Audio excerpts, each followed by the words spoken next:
Certainly the issues of the past 10 years, from going to war in Kosovo without UN sanction, through Iraq, contemporary humanitarian interventions and the like, continue to make us think about the decision to go to war and the ethical content about how war is fought. But today's presenters have focused on a number of questions that have to do with specifically the post-conflict or the late conflict scenario. And this was brought home to me in the 2 years I worked for the State Department about how difficult it is to win the peace, how difficult it is to build an enduring peace.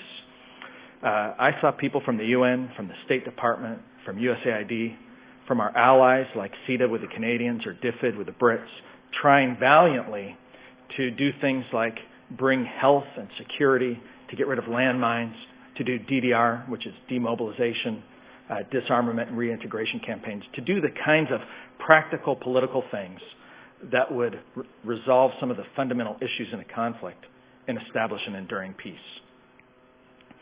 It was very difficult work, as we know. Well, let me simply say that today we brought together some of the best scholars, primarily from North America, to talk about these issues. And here are some of the questions that we prodded them with prior to this conference. Is there a theory or a framework for use post-bellum? What ethical considerations should guide war's settlement and its aftermath? How should we deal with issues of order, of justice, of security?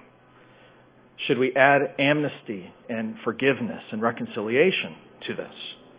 In cases of protracted conflict, ones that seem to go on interminably over decades, in failing states, in places where there's been genocide or war crimes, is there some sort of framework that we can devise for establishing an enduring settlement that's both pragmatic, in other words, it works, and yet it's sensitive to our moral conscience?